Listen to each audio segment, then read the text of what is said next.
आज की इस वीडियो में हम डिस्कस करेंगे किसी भी स्क्वायर मैट्रिक्स की डायगोनलाइजेबिलिटी के बारे में कि कोई मैट्रिक्स यदि आपको गिवन है तो क्या वो डायगोनलाइजेबल होगी। और डायगोनलाइजेबिलिटी ये वर्ड है क्या, ये क्या शो करता है कि मैट्रिक्स को हम कैसे कह रहे हैं कि वो डायगोनलाइजेबल है या नहीं है। देखिए, डायगोनलाइजेबल में डायगोनल वर्ड आ रहा है, दैट मीन्स कोई भी मैट्रिक्स है आपके पास, यदि वो सिमिलर मैट्रिक्स हो जाए किसके, एक डायगोनल मैट्रिक्स की, तो वो क्या होगी, डायगोनलाइजेबल होगी। अब ये जो सिमिलरिटी है, सिमिलरिटी की जो डेफिनेशन है वही हम डायगोनलाइजेबिलिटी में यूज करते हैं, क्योंकि हमें क्या देखा ना, दो मैट्रिक्स सिमिलर हैं और एक मैट्रिक्स उसमें से डायगोनल है और बाकी जो दूसरी मैट्रिक्स है वो किसी भी तरह की हो सकती है, मे बी डायगोनल और may not be diagonal. Upper triangular हो सकती है, लोअर ट्रायंगुलर, या सिंपल एक स्क्वायर, सिमेट्रिक, एक्सेट्रा। तो किसी भी मैट्रिक्स को यदि आपको चेक करना है कि वो डायगोनलाइजेबल है या नहीं है, उसके लिए हमारे पास दो तरीके हैं। पहला तरीका है हमारे पास बेसिक फंडामेंटल अप्रोच कि डायगोनलाइजेबिलिटी है क्या, और उसे आप एक नॉन सिंगुलर मैट्रिक्स की हेल्प से फाइंड आउट करते हो, तो वो नॉन सिंगुलर मैट्रिक्स कैसे फाइंड आउट की जाती है। दूसरी चीज आती है जो एग्जाम पॉइंट ऑफ व्यू से बहुत ज्यादा इंपॉर्टेंट है, वो आपको आनी चाहिए। उसमें क्या करते हैं हम कि कोई भी मैट्रिक्स आपको गिवन है तो हमें केवल ये चेक करना है कि वो डायगोनलाइजेबल है या नहीं है। उसके लिए हम दो प्रॉपर्टी यूज करते हैं जिसके बेस पे आपको क्लियर कट पता चल जाता है कि मैट्रिक्स डायगोनलाइजेबल होगी या नहीं होगी।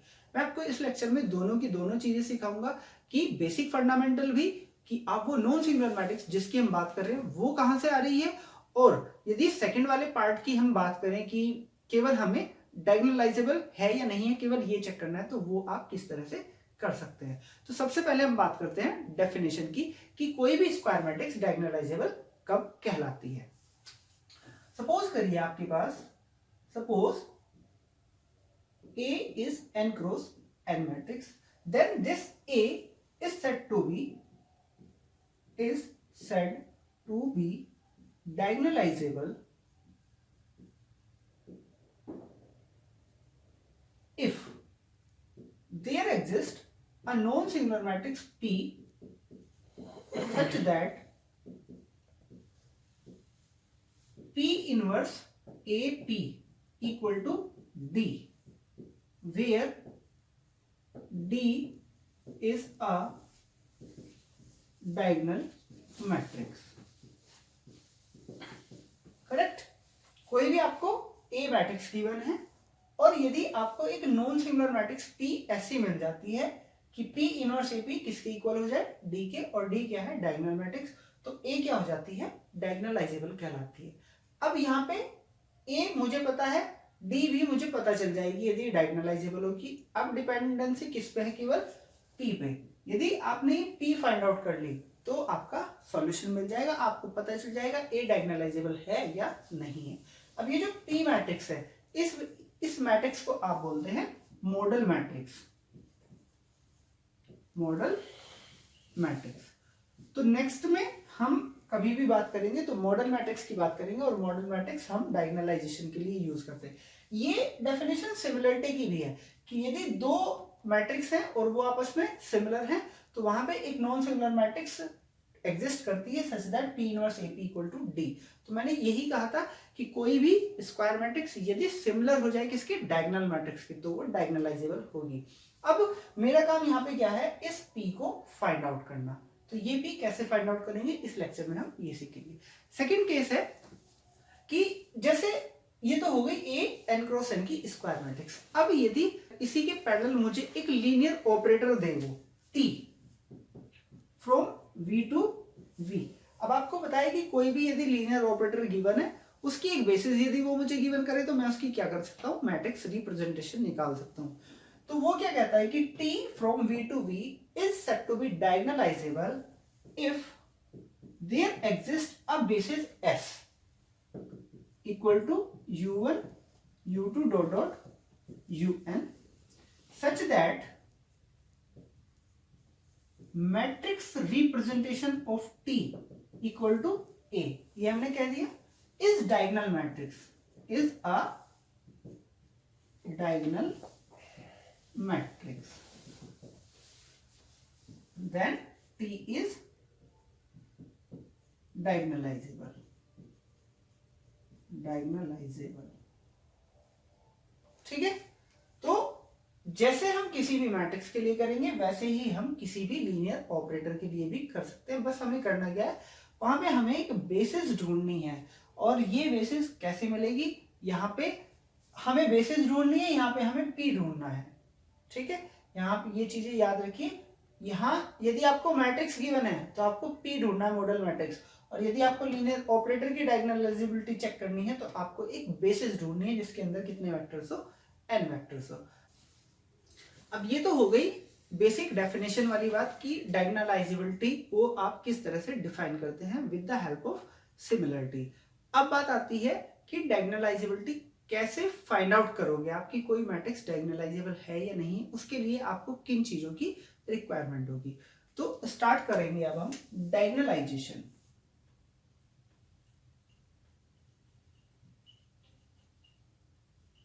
डायगोनलाइजेशन, आपको कोई एक स्क्वायर मैट्रिक्स गिवन है A, right, n cross n की, A मैट्रिक्स गिवन है n क्रॉस n की, और हम कह रहे हैं कि A is similar to a diagonal matrix D।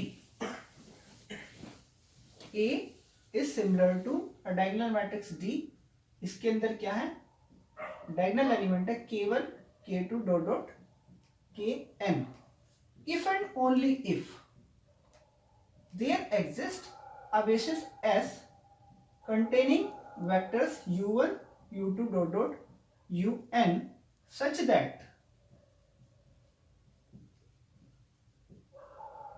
a u1 equal to k1 u1, a u2 equal to k2 u2 and so on, a un equal to kn un। अब जो हमने डेफिनेशन में P इनवर्स लिखा था वो कहां से आएगा, D का हमें पता है कि D क्या है, डायगोनल मैट्रिक्स हो गई, A आपको गिवन मैट्रिक्स हो गई। अब यहां से आप देखिएगा कि वो P कहां से जनरेट होता है। आपको ये तो आइडिया हो ही गया होगा, जब A की U1 से प्रोडक्ट करूंगा तो मुझे क्या मिलेगा, एक न्यू कॉलम वेक्टर मिलेगा, A की U2 से करूंगा तो फिर से कॉलम वेक्टर मिलेगा। इन सारे कॉलम्स को मैंने एक न्यू मैट्रिक्स में पुट कर दिया, तो मुझे क्या मिला, A U1 A U2 dot dot A UN। A आप कॉमन ले सकते हो क्योंकि पूरी की पूरी मैट्रिक्स में A से मल्टीप्लाई हो रही है। A आपने बाहर ले लिया तो क्या बचा, U1 U2 dot dot UN। इसी मैट्रिक्स को आपने क्या कहा, P, तो ये किसकी इक्वल आ गया, A P। अब देखिए यहाँ पे भी U1 U2 UN और K1 K2 Kn, यानी कि एक तो D है और एक P है। अब हमें ये निकालना है कि D की P से प्रोडक्ट है या P की D से प्रोडक्ट है।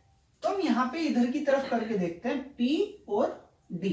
2x2 के लिए मैं आपको समझा रहा हूं और फिर आप उसी को इंडक्शन की हेल्प से 3x3 एंड n×n के लिए आगे एक्सपेंड कर सकते हैं। P क्या है आपकी, जिसके अंदर U1 U2 UN कॉलम्स है, तो मैंने U1 और U2 2x2 के लिए ले रहा हूं तो केवल दो वेक्टर ले लिए U1 U2। U1 में जो फर्स्ट वाली पोजीशन है वो U11 ले ली और सेकंड पोजीशन U12 ले ली। इसी तरह से U2 की फर्स्ट पोजीशन U21 ले ली और सेकंड पोजीशन U22 ले ली। D क्या है आपकी डायगोनल मैट्रिक्स है, ये क्या हो गई, K1 0 और 0 K2, करेक्ट। अब इन दोनों की प्रोडक्ट करिए और देखिए कि क्या वो K1 U1 K2 U2 इस तरह से बराबर आती है या नहीं आती। आपने इसकी प्रोडक्ट करी U11 U21 की K1 0 में, तो कितना आ गया K1 U11। फिर आपने सेकंड कॉलम में प्रोडक्ट करी तो कितना मिलेगा, K2 U21 K2 U21। फिर आपने सेकंड रो की फर्स्ट कॉलम में करी तो K1 U12 और यहां से आ गया K2 U22। जो U11 U12 है वो किसके एलिमेंट है, U1 के, यानी कि यदि आप इस मैट्रिक्स को शॉर्ट फॉर्म में लिखें तो कितना आ जाएगा, KU1 और यहां से कितना आ जाएगा, K2 U2। ओके, तो K1 U1 ये फर्स्ट कॉलम है, K2 U2 ये सेकंड कॉलम है, Kn UN ये nth कॉलम है, किसका, PD का। इसी तरह से आ जाएंगे ये सब क्योंकि ये भी करस्पॉन्डिंग कॉलम्स हैं, तो इधर की तरफ आ जाएगा आपका PD। अब P मेरी कैसी है, इन्वर्टेबल है। मुझे कहां से पता चला इन्वर्टेबल है, मैंने कहा है कि ये बेसिस है, बेसिस के अंदर n वेक्टर्स हैं, तो ये वेक्टर्स कैसे होंगे? लीनियरली इंडिपेंडेंट होंगे। और यदि मैं इसकी हेल्प से एक मैट्रिक्स बनाता हूं, वो मैट्रिक्स n क्रॉस n की होगी और इनवर्टेबल होगी। ओके, तो मैं यहां से P इनवर्स ऑपरेट कर सकता हूं दोनों तरफ। P इनवर्स ऑपरेट करा तो क्या मिला? P inverse AP equal to D, जो हमने अभी अभी पहले डेफिनेशन में बताया था कि P inverse AP equal to D होता है, तो मेरी मैट्रिक्स डायगोनलाइजेबल कहलाती है। अब आपको यहां से एक बेसिक आइडिया मिल गया होगा कि आप P को कैसे फाइंड आउट करेंगे। P फाइंड आउट करने के लिए मुझे n वेक्टर्स चाहिए, और कैसे n vectors? Linearly independent n vectors चाहिए। अब यदि किसी भी मैट्रिक्स के लिए मैं लीनियरली इंडिपेंडेंट वेक्टर्स की बात करूं, और ये भी है कि नॉन जीरो वेक्टर्स होंगे, ठीक है, क्योंकि बेसिस के अंदर है, मैं बात कर रहा था इंडिपेंडेंट वेक्टर्स की। तो कोई भी यदि मैट्रिक्स दूं मैं आपको n क्रॉस n की, स्क्वायर मैट्रिक्स, तो आप उसके लिए एक चीज बोलते हैं eigen value and eigen vector. तो आप यदि आइगन वेक्टर फाइंड आउट कर लें तो वहां से भी आपको वेक्टर्स ही मिलेंगे। यदि मुझे n आइगन वेक्टर इंडिपेंडेंट मिल जाते हैं तो वे सारे वेक्टर मुझे क्या बना देंगे? बेसिस बना देंगे मेरे लिए। और बेसिस मिल गई मुझे n वेक्टर्स की, तो फिर मैं उसकी हेल्प से P भी बना सकता हूं, क्योंकि P मॉडल मैट्रिक्स में क्या आ रहे हैं? जो ये आइगन वेक्टर्स हैं, यही यहां पर मैंने पुट कर दिया है। तो यहां से आइगन वैल्यू आइगन वेक्टर का कॉन्सेप्ट किस तरह से आप रिलेट कर सकते हो, यहां पे आप देखो कि जो AU1 इक्वल टू K1U1 या AU2 इक्वल टू K2U2 या किसी भी UN और KN के लिए, ये वाली जो डेफिनेशन है, ये क्या डेफिनेशन है? आइगन वैल्यू और आइगन वेक्टर की, कि जो K1 है वो होगी आइगन वैल्यू और जो U1 है वो होगा आइगन वेक्टर। तो वही बात आ गई हमारी कि इस S के अंदर कुछ और वेक्टर नहीं है, ये वेक्टर आइगन वेक्टर है। यानी कि मुझे A के लिए आइगन वैल्यूज निकालनी है एंड आइगन वेक्टर्स निकालने हैं। यदि वो आइगन वेक्टर काउंटिंग में n हुए तो वो मैट्रिक्स क्या हो जाएगी? डायगोनलाइजेबल हो जाएगी। इसी पे बेस्ड, इसी कॉन्सेप्ट से निकल के एक थ्योरम है, उस थ्योरम का स्टेटमेंट मैं लिखता हूं। थ्योरम का स्टेटमेंट है, आपके पास A n क्रॉस n की मैट्रिक्स है, A n cross n matrix, then A is similar to a diagonal matrix. A is similar to a diagonal matrix if and only if A has n linearly independent eigenvector. A has n linearly independent eigenvectors. बात समझ आ गई? यदि A के पास n linearly independent eigen vector आ गए तो मैं एक सेट बना सकता हूं S, जिसके अंदर ये सारे के सारे वेक्टर मैंने पुट कर दिए। और फिर क्योंकि ये आइगन वेक्टर्स हैं तो आइगन वैल्यू भी होंगी, तो AU1 equal to K1U1, AU2 equal to K2U2, इस तरह से हो सकता है। और जो पीछे हमने डेफिनेशन अभी पढ़ी है उसकी हेल्प से आप P inverse AP equal to D कर सकते हैं। तो अब यहां से आपको और ज्यादा क्लियर हो गया होगा कि किसी भी मैट्रिक्स के लिए आपको डायगोनलाइजेबिलिटी फाइंड आउट करनी है तो आपको क्या प्रोसेस फॉलो करना होगा। मैं एक बार फिर से ओवरव्यू कर देता हूं कि प्रोसेस क्या है किसी भी मैट्रिक्स को डायगोनलाइजेबल चेक करने का। प्रोसेस सबसे पहले आपको करना क्या है, उसकी आप मिनिमल पॉलिनोमियल निकालिए।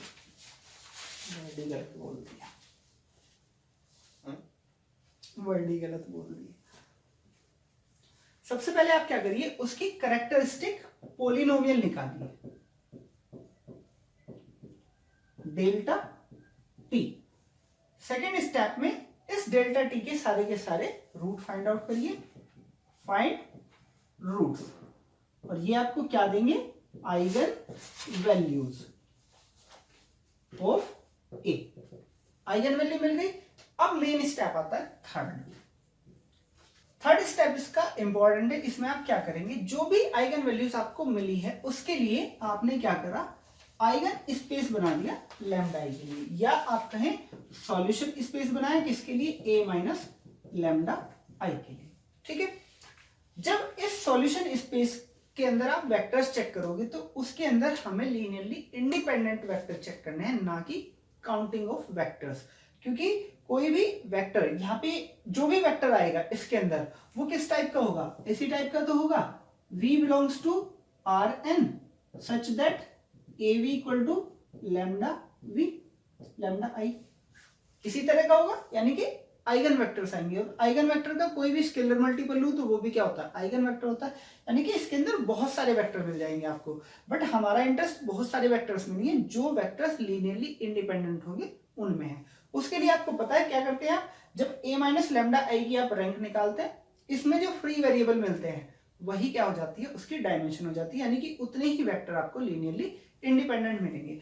अब आपने क्या करा, जैसे इस वाले सेट के अंदर कुछ वेक्टर्स मिले, फिर आपको लैम्डा की डिफरेंट वैल्यू ली तो उसके लिए कुछ वेक्टर्स मिले, उन सारे वेक्टर को लेके आपने एक सेट बना दिया S प्राइम।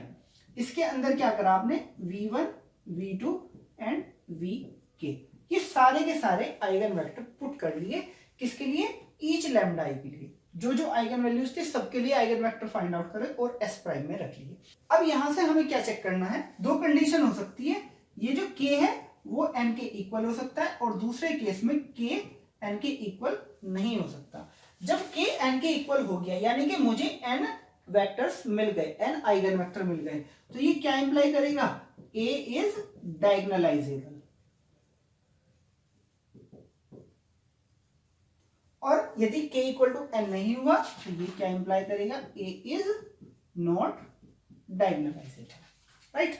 तो हमें किसी भी मैट्रिक्स के लिए डायगोनलाइजेबिलिटी चेक करने के लिए हमें दो काम करने हैं, सबसे पहले उसकी आइगन वैल्यूज निकालनी है और फिर उसके आइगन वेक्टर्स निकालने हैं। यदि आइगन वेक्टर्स इक्वल मिले किसके, आइगन वैल्यूज के या फिर मैट्रिक्स के ऑर्डर के, तो वो क्या हो जाएगी, डायगोनलाइजेबल हो जाएगी, अदरवाइज वो डायगोनलाइजेबल नहीं होगी। और जो P मॉडल मैट्रिक्स होगी उसके अंदर क्या आएंगे, ये जो आइगन वेक्टर्स मिले हैं मुझे, यही क्या आ जाएंगे, मॉडल मैट्रिक्स के कॉलम बन जाएंगे। सो यहां से P आपको क्या मिल गई, P के अंदर v1 v2 dot dot vn, ये वेक्टर्स आ जाएंगे, मॉडल मैट्रिक्स आ गई। अब जो v1 आइगन वेक्टर है किसी आइगन वैल्यू के करस्पॉन्डिंग होगा, तो जो डायगोनल मैट्रिक्स में पहला एलिमेंट होगा वो v1 की आइगन वैल्यू होगी, फिर v2 जिस भी आइगन वैल्यू के लिए करस्पॉन्डिंग वेक्टर है उसके लिए जो सेकंड पोजीशन पे d में एंट्री होगी डायगोनल में, वो क्या होगी, v2 के लिए जो आइगन वैल्यू है। इसी तरह से जोन सी भी पोजीशन पे आइगन वेक्टर है उसकी करस्पॉन्डिंग पोजीशन पे d के अंदर आइगन वैल्यू पुट होगी, यानी कि d जो है वो सारी की सारी डायगोनल में आइगन वैल्यूज कंसिस्ट करेगा, और जो p है वो सारे के सारे कॉलम्स में आइगन वेक्टर्स कंसिस्ट करेगा। अब हम दो एग्जांपल लेते हैं, एक एग्जांपल जो डायगोनलाइजेबल नहीं है, दूसरा जो डायगोनलाइजेबल है, उससे आपको बिल्कुल क्लियर हो जाएगा कि आप किसी भी मैट्रिक्स को डायगोनलाइजेबल कैसे चेक करेंगे। हमें ये मैट्रिक्स गिवन है A और हमें चेक करना है कि ये मैट्रिक्स डायगोनलाइजेबल होगी या नहीं होगी। तो सबसे पहले हम क्या करते हैं, इसका कैरेक्टरिस्टिक पॉलिनोमियल निकालते हैं। सबसे पहले हमने क्या करा, characteristic polynomial with the help of principal minus T cube minus trace. Trace कितना इसका, 2 और 2 4, 4 में से 2 गए 2, 2 टी स्क्वायर प्लस अब 2 क्रॉस 2 के प्रिंसिपल माइनस का सम। यदि 2 क्रॉस 2 के प्रिंसिपल माइनस की बात करूं तो पहला हो जाएगा 2 0 1 2, 2 2 जा 4 माइनस 0, तो पहले का वैल्यू आई 4। फिर दूसरे के लिए 2 माइनस 1 एंड 3 माइनस 2, माइनस 2 की 2 के साथ माइनस 4 एंड 3 की माइनस 1 के साथ माइनस 3, तो माइनस 4 प्लस 3 कितना हुआ, माइनस के 1। और लास्ट में हो जाएगा 2 0 1 माइनस 2, माइनस 2 की 2 के साथ माइनस 4 एंड माइनस 1 की 0 के साथ 0, तो कितना आया, माइनस के 4, तो वैल्यू कितनी आ गई, माइनस 1 इंटू टी।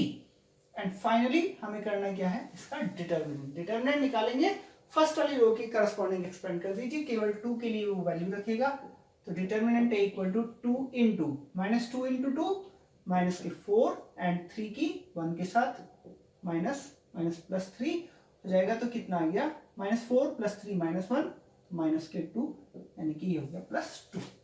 सॉल्व किया, टी क्यूब माइनस के 2 T square minus T plus 2। First वाले फैक्टर से आपने टी स्क्वायर कॉमन ले लिया तो कितना मिला, टी माइनस 2 एंड यहां से माइनस 1 कॉमन लिया, टी माइनस 2। सॉल्व किया तो कितना मिला, T square minus 1 and T minus 2। Second step क्या आता है, आप कैरेक्टरिस्टिक पॉलिनोमियल को 0 रखो और उसके रूट फाइंड आउट करो।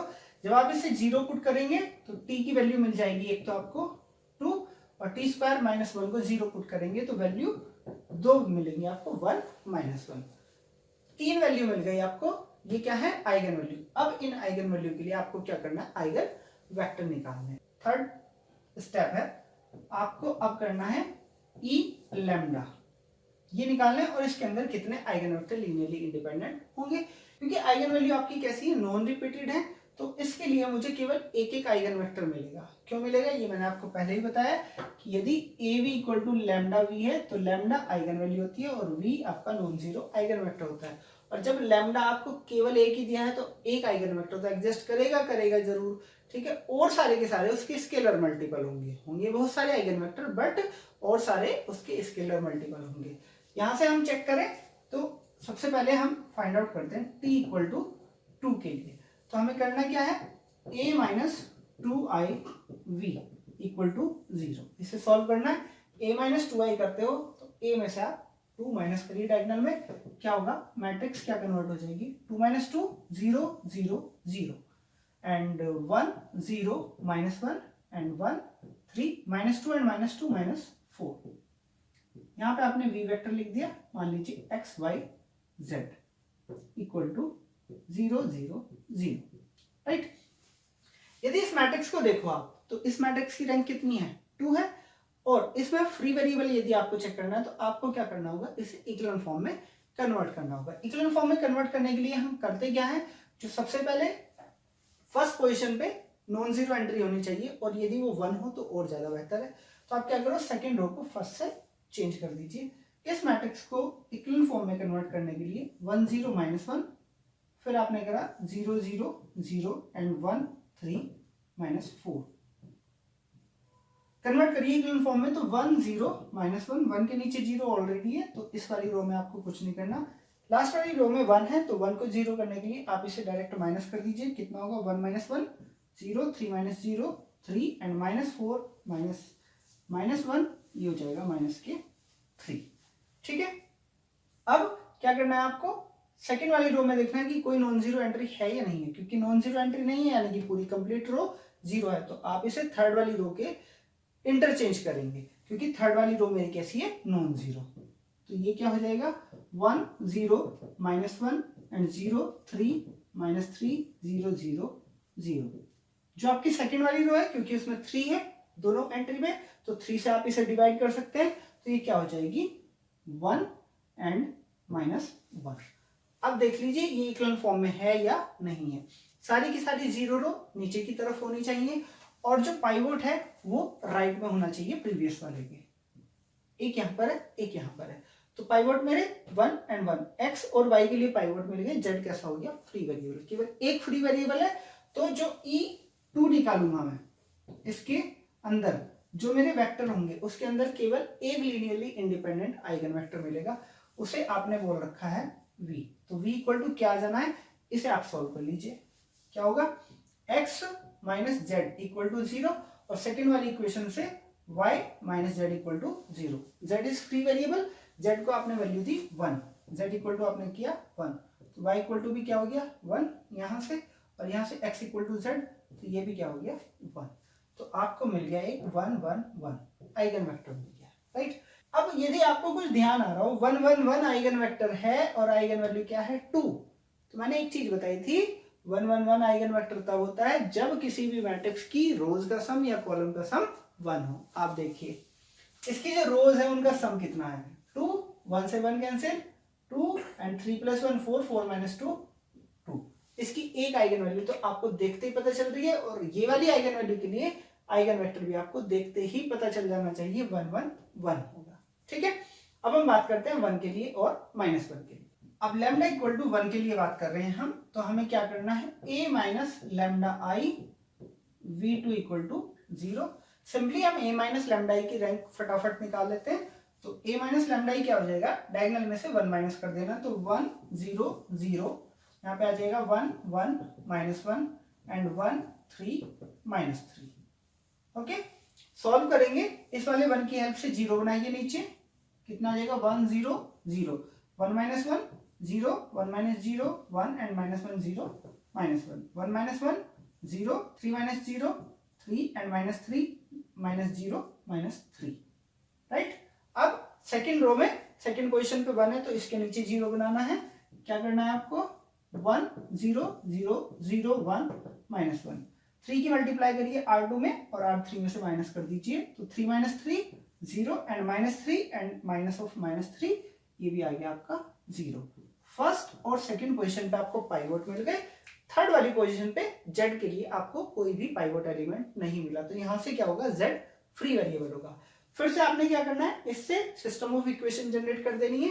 यदि आप इससे सिस्टम ऑफ इक्वेशन जनरेट करोगे तो यहां से क्या आ जाएगा, x = 0, यहां से आ जाएगा y - z = 0, और z आपका क्या है, फ्री वेरिएबल, तो आपने z को दी वैल्यू 1, तो y की वैल्यू भी क्या आ गई 1, और x = क्या है 0।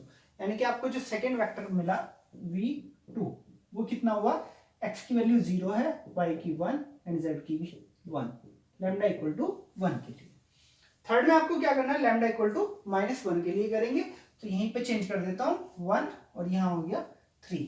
यहां पे लैम्डा की जगह जब -1 रखेंगे तो अब की बार क्या करेंगे, डायगोनल में 1 ऐड करेंगे, तो क्या हो जाएगा यहाँ पे 3, फिर होगा 2 + 1 3, और -2 + 1 यहां पर हो जाएगा -1। सबसे पहले तो इस वाली एंट्री को 1 बना लीजिए, 3 से डिवाइड कर दीजिए, क्या हो जाएगा 1 0 0 1 3 -1 एंड 1 3 -1। जो सेकंड और थर्ड रो है वो तो आइडेंटिकल है, उसकी हेल्प से ही 0 आ जाएंगी, बट आप करिए 1 की हेल्प से 0 बनाइए। इसमें 1 0 0 1 - 1 0 3 - 0 3 एंड -1, इसी तरह से 0 3 -1। सेकंड वाली रो की हेल्प से आपने थर्ड वाली रो को 0 बना दिया, क्या हो जाएगा 1 0 0 0 3 -1 एंड 0 0 0।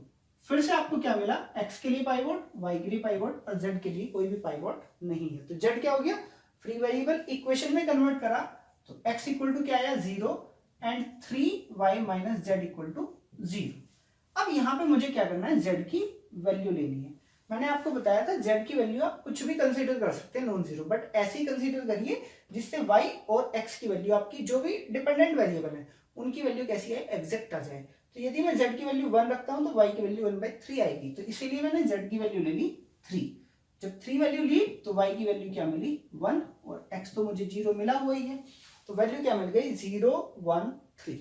तो थर्ड वेक्टर की बात करता हूं मैं, तो कितना हो गया 0 1 3। तो यहां से जो हमने लास्ट में थ्योरम पढ़ी थी कि कोई भी matrix A similar to a diagonal matrix if and only if it has an linearly independent eigen vector. तो आप देखिए यहाँ पे आपको 3 लीनियरली इंडिपेंडेंट आइगन वेक्टर मिल गए, किसके लिए, A के लिए। तो मैट्रिक्स आपकी कैसी हो गई, डायगोनलाइजेबल। अब डायगोनलाइजेबल हो ही गई है मैट्रिक्स, तो फिर हम इसे प्रॉपर वे में भी लिख दें। कैसे, P inverse AP equal to होगी D के, जहां पे P क्या है, मॉडल मैट्रिक्स है, और उसकी जो कॉलम्स है वो क्या है, V1 V2 V3 है। तो क्या होगा यहाँ पे V1 V2 V3 का इनवर्स, फिर A मैट्रिक्स होगी, और फिर V1 V2 V3 equal to diagonal matrix. अब ये डायगोनल मैट्रिक्स क्या आएगी, V1 किसके करस्पॉन्डिंग है, 2 के, V2 किसके करस्पॉन्डिंग है, 1 के, और V3 किसके करस्पॉन्डिंग है, लैम्डा इक्वल टू -1 के। तो जो डायगोनल मैट्रिक्स होगी आपकी वो किस तरह से होगी, डायगोनल मैट्रिक्स पहले 2 आएगा, फिर 1 आएगा, फिर -1 होगा, इस सीक्वेंस में रहेगा। ठीक है, जैसे आप V1 V2 V3 को चेंज करोगे वैसे ही इसकी डायगोनल एंट्रीज चेंज हो जाएंगी। तो यहाँ पे कोई रेस्ट्रिक्शन नहीं है कि आपको 2 1 -1 के ही ऑर्डर में लेना, आप -1 1 2 के ऑर्डर में भी ले सकते हैं, 1 2 -1 ऑर्डर में भी ले सकते हैं, चाहे जिस ऑर्डर में ले उसी ऑर्डर के अकॉर्डिंग ये जो आपके आइगन वेक्टर्स हैं वो शफल हो जाएंगे। ओके, आई थिंक सो ये वाला मेथड आपको क्लियर हो गया होगा। ये वो मैट्रिक्स है जो डायगोनलाइजेबल है। अब हम एक मैट्रिक्स वो लेते हैं जो डायगोनलाइजेबल नहीं है, उसे आपको कैसे पता चलेगा कि वो डायगोनलाइजेबल नहीं है। सिंपल सी बात है, जितने ही आइगन वेक्टर्स हैं ये क्या होंगे, काउंटिंग में लेस देन n होंगे। तो देखिए नेक्स्ट एग्जांपल नंबर 2, इसमें आपको एक मैट्रिक्स दी हुई है B। इस मैट्रिक्स में उसने क्या कहा है, 2 1 0 0 2 1 एंड 0 0 2। देख लेंगे तो ये आपको सिंपल सी मैट्रिक्स लग रही होगी, क्यों, क्योंकि ये एक अपर ट्रायंगुलर मैट्रिक्स है। तो इसकी डायगोनलाइजेबिलिटी चेक करने के लिए सबसे पहले कैरेक्टरिस्टिक पॉलिनोमियल क्या हो जाएगा इसका, t माइनस 2 की पावर 3। ठीक है, सिंपल है, t माइनस 2 की पावर 3, क्योंकि इसकी सारी की सारी आइगन वैल्यूज क्या आ जाएंगी, डायगोनल एलिमेंट्स आ जाएंगे। सेकेंड, इसके रूट्स निकालिए, तो लैम्डा की वैल्यू आपकी तीनों की तीनों क्या आ गई, 2 आ गई। अब इससे नेक्स्ट आता है मेन काम, आइगन स्पेस फाइंड आउट करना। क्योंकि आइगन वैल्यू 2 है तो आपको एक ही सिस्टम को सॉल्व करना है, उसी में आपको पता चल जाएगा कितने लीनियरली इंडिपेंडेंट आइगन वेक्टर मिलने वाले हैं। तो आपने क्या करना है, अब ई लैम्डा निकालना है, लैम्डा इक्वल टू 2 के लिए। तो क्या करेंगे आप, a minus 2i of v equal to 0, इसे आप सॉल्व करेंगे और देखेंगे कि v की कितनी वैल्यू आपको मिलती है। a माइनस 2i करिए, क्या मैट्रिक्स मिलेगी आपको, डायगोनल में से 2 माइनस कर दीजिए, 0 1 0 एंड 0 0 1 0 0 0। ये तो मैट्रिक्स पहली बार में ही इक्लन फॉर्म में कन्वर्ट हो गई। अब इसमें आप पाइवोट देखिए किस किस के लिए मिले। पाइवोट मिला आपको एक x के लिए, सॉरी y के लिए, और एक मिला z के लिए। v इक्वल टू आपने लेट कर लिया x y z ट्रांसपोज। ठीक है, तो y के लिए मिल गया है और z के लिए मिल गया। फ्री वेरिएबल क्या रहा, x, यानी कि x क्या हुआ आपका, फ्री वेरिएबल रहा। अब x फ्री वेरिएबल है तो केवल एक को ही आप फ्री वेरिएबल, एक वेरिएबल को ही आप फ्री वैल्यू दे सकते हो। यहां से यदि इक्वेशन बनाओगे आप फिर से, तो क्या आ जाएगा, y equal to 0 and z equal to 0, x equal to आपने दे दिया 1। तो आपको एक वेक्टर मिला क्या, v इक्वल टू 1 0 0। यदि किसी दूसरे वेक्टर की बात करूंगा तो x की वैल्यू में कुछ अलग दूंगा, 2 दूंगा, तो जो दूसरा वेक्टर हो जाएगा वो हो जाएगा 2 0 0, यानी कि जो पहला वाला वेक्टर है उसी का वो एक लीनियर, उसी का वो एक स्केलर मल्टीपल होगा। तो मुझे केवल जो लीनियरली इंडिपेंडेंट आइगन वेक्टर मिला वो कितना मिला, केवल एक, जबकि आइगन वैल्यू मेरी कितनी है, 3। अब जब linearly independent eigen vector number of eigen value या ऑर्डर ऑफ मैट्रिक्स के इक्वली नहीं है, तो ये वाली मैट्रिक्स डायगोनलाइजेबल नहीं होगी। This matrix is not diagonalizable. So आपने इस वीडियो में देखा कि कोई भी एक स्क्वायर मैट्रिक्स है वो डायगोनलाइजेबल हो भी सकती है और नहीं भी हो सकती। अभी मैंने इसमें क्या कराया, आपको जो बेसिक फंडामेंटल है उसके बेस पे हमने चेक करा कि आइगन वेक्टर्स फाइंड आउट करके देखिए आप, यदि आइगन वेक्टर्स n आ जाते हैं यानी कि equal to order of matrix, तो वो मैट्रिक्स डायगोनलाइजेबल होगी, और यदि नहीं आते तो वो मैट्रिक्स डायगोनलाइजेबल नहीं होगी। नेक्स्ट वीडियो में हम डायगोनलाइजेबिलिटी की जितनी भी प्रॉपर्टी है, diagonalizability and symmetric matrix, skew symmetric hermitian and skew hermitian, जितनी भी प्रॉपर्टीज हैं वो सारी की सारी डिस्कस करेंगे। तब तक आप एक्सरसाइज से डायगोनलाइजेबिलिटी के क्वेश्चन जो मेथड अभी बताया है इसकी हेल्प से ट्राई कर लीजिए। कोई यदि प्रॉब्लम है तो वो नेक्स्ट वाले लेक्चर में आप बता दीजिए, उसमें हम डिस्कस कर लेंगे। मिलते हैं एक नई वीडियो के साथ, तब तक के लिए जय हिंद।